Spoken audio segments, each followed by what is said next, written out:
Hello everyone, welcome to another video. Today we are going to learn about another part of speech which is verb. इससे पहले हमने noun और pronoun पढ़े और उनके types को भी समझा। आज हम पढ़ने वाले हैं वर्ब। वर्ब सिर्फ एक एक्शन वर्ड ना होके और भी कुछ काम करता है। So let's understand. A verb is a word that tells us about what a subject does or is.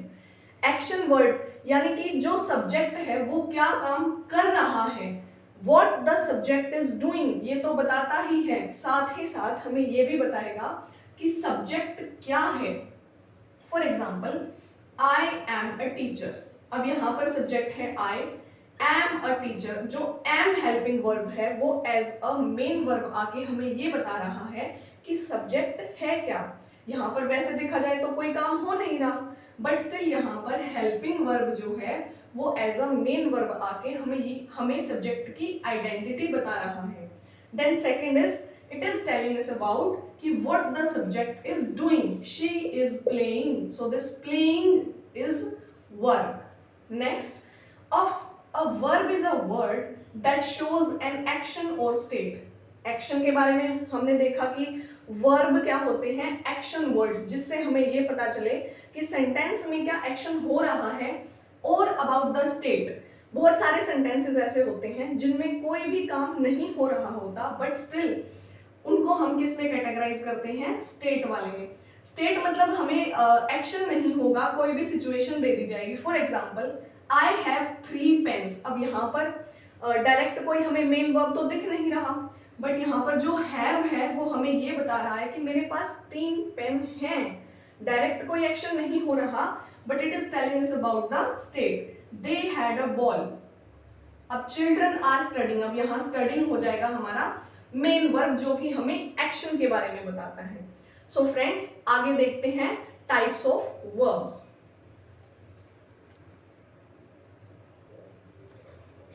So friends, इस वीडियो में आगे हम क्या पढ़ने वाले हैं, वर्ब की टू बी फॉर्म, फिर हम देखेंगे मेन वर्ब क्या होता है जिसको कि प्रिंसिपल वर्ब या एक्शन वर्ब भी बोल देते हैं, और उसके ही आगे हम पार्ट्स कह सकते हैं वो पढ़ेंगे transitive, intransitive verb, finite, infinite verb, regular verb, irregular verb, static और एक्शन वर्ब्स किसे कहते हैं, ऑल्सो हेल्पिंग वर्ब किसको कहते हैं, जिसमें कि ऑक्सिलरी वर्ब भी आ जाते हैं।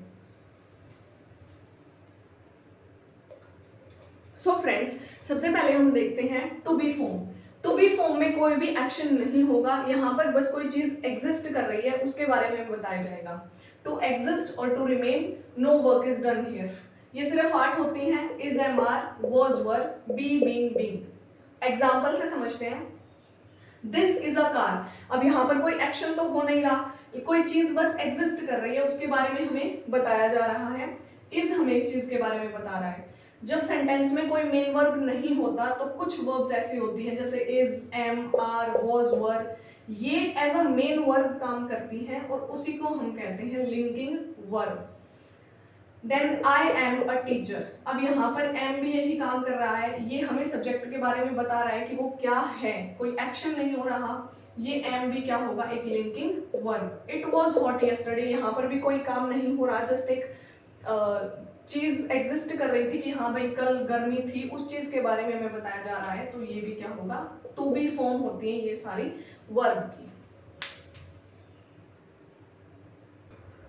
सो friends, next is main verb और एक्शन वर्ब। ये दोनों एक ही काम करते हैं, ये हमें बताते हैं कि सेंटेंस में क्या एक्शन हो रहा है, क्या काम हो रहा है, और ये हेल्पिंग वर्ब के साथ आ भी सकते हैं और अलोन भी ये जो है मीनिंग को प्रोवाइड कर सकते हैं। For example, cry, laugh, talk, dance, जितने भी काम हैं, हंसना, गाना, रोना, खाना, ये सभी किस में आएंगे, मेन वर्ब में। ये सभी होते हैं मेन वर्ब या एक्शन वर्ब।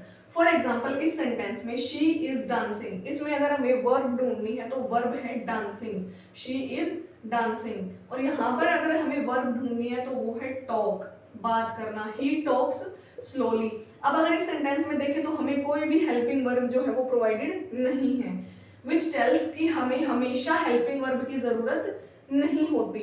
मेन वर्ब खुद भी एक प्रॉपर मीनिंग को प्रोवाइड कर सकता है। दे आर स्टडिंग, स्टडिंग यहाँ पर क्या है, main verb. So friends, next are helping verbs. Helping verbs क्या करते हैं, ये सेंटेंस में मेन वर्ब की हेल्प करते हैं to complete the sentence, to provide information या क्वेश्चन फॉर्मेशन में भी ये सेंटेंस की हेल्प करते हैं। सिर्फ 23 होते हैं, is, am, are, was, were, has, have, had, do, did, done, shall, should, will, would, can, could, be, been, being, may, might, must. अब ये कैसे हेल्प करते हैं, फॉर एग्जाम्पल ये सेंटेंस है, ही इज प्लेइंग, यहाँ पर मेन वर्ब से पहले हेल्पिंग वर्ब ने लग के क्या कर दी, सेंटेंस कंप्लीट करने में help. They were calling you, यहाँ पर कॉलिंग मेन वर्ब हो गया, वर हो गया हमारे पास हेल्पिंग वर्ब। सो हेल्पिंग, जैसा कि इनके नाम में ही छिपा है, ये हेल्प करते हैं मेन वर्ब की to complete the sentence. So friends, next type है रेगुलर और इरेगुलर वर्ब्स। बहुत ही इजी हैं।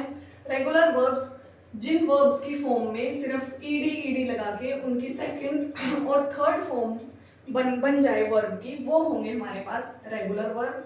और इरेगुलर वर्ब जिनमें ईडी लगाने के बजाय जो ऐसे अटपटे से होते हैं, सी का सीड तो नहीं करते, गो का गोड नहीं करते, ईडी नहीं लगाते इनके पीछे, बेसिकली सी का सी, सॉ, सीन, गो, वेंट, गोन। तो जो जिनके पीछे ईडी लगा के उनकी सेकंड और थर्ड फॉर्म बन जाए वो रेगुलर वर्ब्स, और जो ऐसे अटपटे से होते हैं ईडी जिनमें लगा के उनकी थर्ड और सेकंड फॉर्म नहीं बना सकते, वो irregular verbs. So friends, next type of verb जो हमारे पास आता है वो बहुत इंपॉर्टेंट है लेकिन बहुत आसान भी है, एकदम समझेंगे ध्यान से। ट्रांजिटिव वर्ब और इनट्रांजिटिव वर्ब। अब ट्रांजिटिव वर्ब कौन से होते हैं, जिनको ऑब्जेक्ट चाहिए ही चाहिए होता है, जिन वर्ब्स के बाद अगर हम ऑब्जेक्ट नहीं लगाएंगे तो वो सेंटेंस कंप्लीट नहीं होगा, या जिन वर्ब्स के बाद अगर हम, जिन ट्रांजिटिव वर्ब्स के बाद अगर हम ऑब्जेक्ट नहीं लगाते तो वो सेंटेंस ग्रामेटिकली इनकरेक्ट हो जाता है। ऑब्जेक्ट क्या होता है, अब चलिए एक छोटा सा इंट्रोडक्शन ऑब्जेक्ट का दे देते हैं। जब ऑब्जेक्ट वो होता है जब हमें वर्ब से वट या हुम का रिप्लाई मिले, जिन वर्ड्स से हमें वट या हुम का रिप्लाई मिलता है वो होते हैं ऑब्जेक्ट। ये सेंटेंस में एडिशनल इंफॉर्मेशन देने का काम करते हैं। अब देखिए, जैसे कि अमित लाइक्स, अगर मैं इस सेंटेंस को यहीं खत्म कर देती, अमित लाइक्स, फिर भी एक क्वेश्चन दिमाग में रह जाता कि अमित लाइक्स व्हाट, ऑरेंजेस, यहाँ हमने लिख दिया ऑरेंजेस। तो इस वर्ब को हमने एक ऑब्जेक्ट देना ही पड़ा। जिस वर्ब को एक ऑब्जेक्ट चाहिए ही चाहिए, अगर हम वो नहीं देंगे तो वो सेंटेंस इनकम्प्लीट लगेगा, वो हमारे होंगे एक ट्रांजिटिव वर्ब। शीला लव्स, अगर इतना ही खत्म कर दूं तो क्या ये सेंटेंस कंप्लीट लग रहा है, सेंस बन रही है इसकी, शीला लव्स। भाई Sheela loves what, Sheela loves to solve maths questions. Similarly तो नहीं, ट्रांजिटिव वर्ब के अपोजिट होते हैं इनट्रांजिटिव वर्ब। यहाँ पर ऑब्जेक्ट की जरूरत होती थी, इन्हें ऑब्जेक्ट की कोई जरूरत नहीं है। लगाओ तो लगाओ, वरना नहीं लगाएंगे तो भी कोई जरूरत नहीं है। For example cry, laugh, walk, run. Example देख लीजिए, आई एम रनिंग। अब यहाँ पर रनिंग, क्या हमारे दिमाग में कोई क्वेश्चन रह गया कि running what, running whom, running how? नहीं, हमारी मर्जी, हम बताएं तो बताएं, हाउ या नहीं बताएं तो भी चलेगा। ऑब्जेक्ट वैसे होता है वट और हूम का रिप्लाई। तो रनिंग वॉट, ये तो अटपटा नहीं चाहिए, हमें ऑब्जेक्ट की जरूरत नहीं है। जिन वर्ब्स में हमें ऑब्जेक्ट की जरूरत नहीं होती वो होते हैं इंट्रांजिटिव वर्ब, और जिनमें हमें ऑब्जेक्ट की जरूरत होती है वो होती हैं transitive verb. So friends, next है हमारे पास फाइनाइट और non finite verbs. Finite verb mainly main verb की तरह ही काम करता है, इसमें कुछ ज्यादा ऐसे अलग से दिमाग लगाने की जरूरत नहीं है। फाइनाइट वर्ब को हम मेन वर्ब भी कह सकते हैं, जो टेंस एंड नंबर्स के हिसाब से खुद को चेंज कर ले। मेन वर्ब भी यही करता है, और मेन वर्ब क्या करता है, सेंटेंस में हमें एक्शन के बारे में बताने का काम करता है कि क्या एक्शन हो रहा है। यहाँ देखिए, ही स्पीक्स इंग्लिश। अब यहाँ पर सिंगुलर सब्जेक्ट था तो यहाँ पर हमने एस लगाया, वर्ब के साथ प्लूरल सब्जेक्ट हो गया तो यहाँ पर एस हट गया। This is finite verb. Next देखते हैं infinite verb. So friends, last में हमारे पास आता है non finite verb. Finite verb हमने देखा जो मेन वर्ब की तरह काम करता है। नॉन फाइनाइट वर्ब क्या है? वर्ब होकर भी जो वर्ब नहीं होते। अब वर्ब होकर वर्ब नहीं होते का क्या मतलब है? जो वर्ब दिखने में तो वर्ब है लेकिन वो काम वर्ब का नहीं कर रहे होते, यानी कि जो हमें ये नहीं बता रहे होते कि सेंटेंस में क्या एक्शन हो रहा है। For example, he is dancing में तो हमें ये पता चल रहा है कि यहाँ पर क्या एक्शन हो रहा है, यहाँ एक्शन हो रहा है डांस करने का। लेकिन ही लाइक्स टू डांस, अब देखो ही क्या हो गया? सब्जेक्ट, लाइक्स क्या हो गया? वर्ब, और वर्ब से हमें व्हाट या हुम का रिप्लाई मिले, ये पूरा जो टू प्लस वर्ब की फॉर्म, जो टू प्लस वर्ब की फॉर्म है, इससे हमें किस चीज का रिप्लाई मिल रहा है? ऑब्जेक्ट। इससे हमें जो रिप्लाई मिलता है वो क्या होता है? ऑब्जेक्ट। तो टू प्लस वर्ब की फॉर्म ऑब्जेक्ट का काम कर रही है, और ऑब्जेक्ट कौन बनते हैं? नाउन या प्रोनाउन। तो ये यहाँ पर एज अ नाउन काम कर रहा है, ये वर्ब का काम नहीं कर रहा, ये यहाँ पर काम किसका कर रहा है? नाउन का। तो जो दिखने में तो ये ऐसा लग रहा है कि ये वर्ब है, लेकिन ये वर्ब है नहीं। वर्ब होकर ये किसका काम कर रहा है? नाउन का। कई बार ये एडजेक्टिव का काम करता है, कई बार एडवर्ब का काम करता है, और इनको हम आगे चल के कहते हैं, इनके जो फैंसी अच्छे अच्छे नाम है वो हैं जिरंड, इन्फिनेटिव और participles. So I hope friends यहाँ पर तो आपको इतना समझ आ गया होगा। जो ये तीन टर्म्स हैं इनको हम फिर अगले वीडियोस में एक्सप्लेन करेंगे, क्योंकि इनके लिए थोड़ा और बेसिक्स डेवलप होना ज़रूरी है। सो आई होप फ्रेंड्स आपको वीडियो पसंद आई होगी। चैनल को सब्सक्राइब करें एंड वीडियो को शेयर करें, एंड अपने कमेंट्स में ज़रूर बताएं कि कौन सा पार्ट आपको वीडियो का अच्छा लगा and where I can improve. Thank you.